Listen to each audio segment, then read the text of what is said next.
Sickle cell anaemia कैसे transfer होती है, कैसे इसका इनहेरिटेंस होता है, इसके बारे में डिस्कस करते हैं। एनीमिया का मतलब डिफिशियंसी ऑफ हीमोग्लोबिन, जिसको खून की कमी भी आप कह सकते हैं। और सिकल सेल मतलब जो हीमोग्लोबिन है वो कैसा हो जाता है, सिकल के शेप में। सिकल यानी कि हसिया, जैसे कि इस तरह से कोई चीज हो जाए, सिकल सेल। ये आपका हो गया sickle cell blood RBC. RBC जब इस शेप में आ जाती है तो इसको बोलते हैं सिकल सेल। और इसकी वजह से जो एनीमिया होती है उसको हम लोग बोलते हैं सिकल सेल एनीमिया। क्यों एनीमिया बोलते हैं? आरबीसी तो रहती है, लेकिन क्योंकि इसका शेप चेंज हो जाता है तो इसकी जो ऑक्सीजन कैरिंग कैपेसिटी है वो खत्म हो जाती है, कम हो जाती है। इसकी वजह से हम इसको, वो जो कंडीशन होगी वो एनीमिया होगी, यानी आरबीसी होते हुए भी ऑक्सीजन क्या कैरिंग कैपेसिटी उसके अंदर कम हो जाएगी और प्रॉपर जो उसका यूज है हीमोग्लोबिन का वो नहीं हो पाएगा। ठीक है, तो होता क्यों है ये सिकल सेल एनीमिया, कैसे होता है, इसके बारे में डिस्कस करते हैं। नॉर्मली जो हीमोग्लोबिन का स्ट्रक्चर है, आप जानते हैं कि हीमोग्लोबिन में एक हीम पार्ट होता है, दूसरा ग्लोबिन पार्ट होता है। और ग्लोबिन में भी 4 चेन्स होती हैं ग्लोबिन प्रोटीन की, उसमें 2 अल्फा एंड 2 बीटा ग्लोबिन्स होती हैं।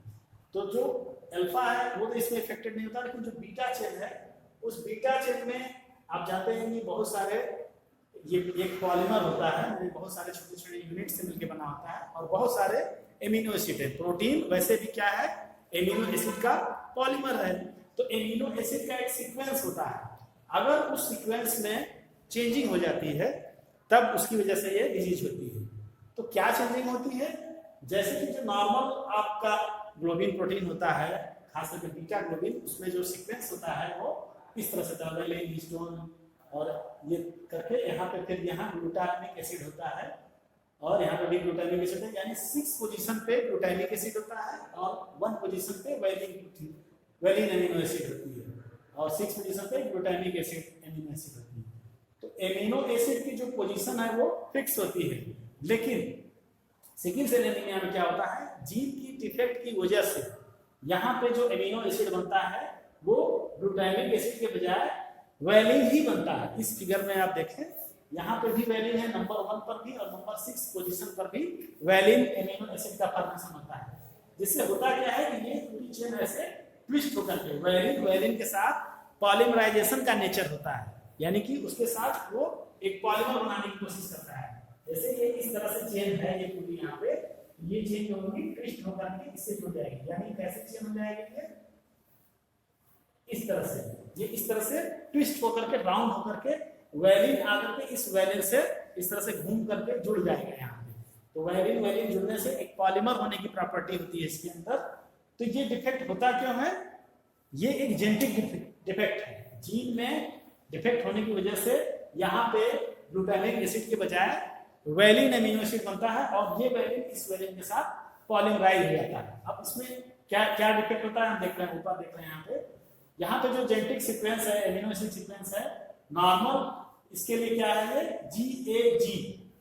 तो GAG से जो mRNA बनता है, फिर GAG से जो यहाँ पे प्रोटीन या एमिनो एसिड बनती है, वो अमीनो एसिड में क्या बनता है 6 पोजीशन पे ये रिस्पॉन्सिबल है इसके लिए ग्लूटामिक एसिड के।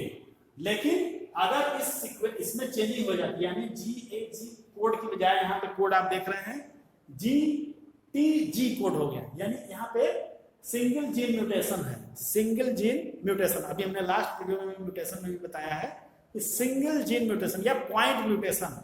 तो पॉइंट म्यूटेशन का मतलब कोई एक नाइट्रोजनस बेस सीक्वेंस में चेंज हो गया। तो GAG जो रिस्पॉन्सिबल था ग्लूटामिक एसिड के लिए, उसकी जगह यहाँ पे जो जेनेटिक कोड हो गया वो क्या हो गया GTG, जिसका रिजल्ट क्या हुआ कि यहाँ पे जो हमारा बना प्रोटीन बना, वो क्या चीज बना यहाँ पर, mRNA में जो कोड आया वो GUG आया, और उसकी वजह से जो हमारी एमिनो एसिड बनी वो 6 पोजीशन पर भी वैलिन बनी, और जब 6 पोजीशन पे वैलिन प्रोटीन बनी तो 1 वाली और 6 वाली मिल करके पॉलीमर बना लेते हैं। पॉलीमर बनाने की वजह से जो हीमोग्लोबिन की जो चेन है, ग्लोबिन प्रोटीन की जो चेन है वो ट्विस्ट हो जाती है। ट्विस्ट होने की वजह से जो आरबीसी है, क्योंकि कोई ऐसे चेन है, एक आरबीसी है, इसके अंदर ग्लोबिन की चेन है ऐसे, और जब ये वाली इससे जुड़ जाएगी तो ऐसे ट्विस्ट हो गई। तो जो आरबीसी का शेप हो गया वो भी ट्विस्ट होकर के, जो ये नॉर्मल शेप ऐसे होना चाहिए था ये ट्विस्ट होकर के इस तरह से होगी। ठीक है, इस चीज को आप समझ सकते हैं कि आरबीसी में ट्विस्टिंग क्यों हुई, क्योंकि जो आरबीसी के अंदर हीमोग्लोबिन है वो ट्विस्ट हो गया, उसकी वजह से टेंशन क्रिएट हुआ उसके अंदर, आरबीसी के अंदर, और उसने आरबीसी का भी शेप चेंज कर दिया। कैसा शेप बना दिया? सिकिल या हसिया, जिसे फसल का शेप काटी जाती है, उस हसिये की तरह उसका, सिकिल की तरह उसका शेप क्रिएट कर दिया। तो ये पूरा जो आपका सिस्टम है वो सिकिल सेल कैसे होता है ये आपने समझा। यहाँ पे हम देखते हैं होता क्या है कि अगर नॉर्मल एलील है, जैसे कि इसमें जो एलील होता है, इसमें नॉर्मल एलील होता है HBA HBA, ये नॉर्मल एलील है, इसमें कोई सिकिल सेल वाली जीन नहीं है।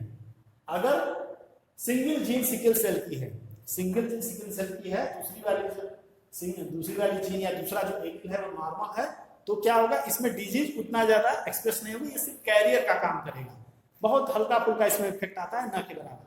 लेकिन अगर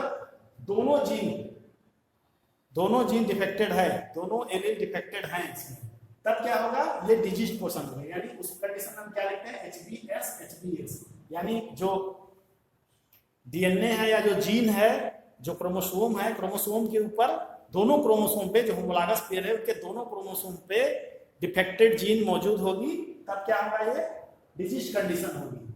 तो इसमें क्या होता है तो ये सिंगल जीन की वजह से, डिफेक्ट की वजह से होता है। लेकिन जब उसका उस जीन का 2 एलील में से एक इफेक्टेड होगा तब ये कैरियर होगा, लेकिन जब दोनों इफेक्टेड होगा तब ये क्या होगा, डिजीज होगा। यानी ये किस टाइप की डिजीज हुई है, रेसेसिव डिजीज हुई। तो हम कह सकते हैं sickle cell anaemia is a recessive disease. और कैसी रेसेसिव डिजीज है ये, ऑटोसोमल रेसेसिव डिजीज है, क्योंकि इसका जो जीन मौजूद होता है वो ऑटोसोम पे मौजूद होता है। तो अगर उसमें 2 एलील में से एक इफेक्टेड है तो वो कैरियर होगा, अगर दोनों इफेक्टेड हैं तो वो डिजीज होगा। इस तरह से रेसेसिव डिसऑर्डर है और ऑटोसोमल डिसऑर्डर है। और क्या इसमें चेंज होता है, आपने देखा कि इसमें जो सिंगल जीन होता है, सिंगल इसमें नाइट्रोजनस बेस होता है, उसमें चेंज होने की वजह से जो यहाँ पे वैलिन है वो 2 वैलिन बन जाती है। 2 वैलिन एमिनो एसिड बनने की वजह से दोनों के बीच में पॉलीमराइजेशन हो जाता है, और उस पॉलीमराइजेशन की वजह से जो आरबीसी का शेप है वो ट्विस्टेड हो जाता है, सिकिल शेप हो जाता है, और इसलिए सिकिल सेल एनीमिया बोलते हैं। तो यहाँ पे आरबीसी मौजूद होते हुए भी उसकी जो ऑक्सीजन कैरिंग कैपेसिटी है वो कम हो जाती है।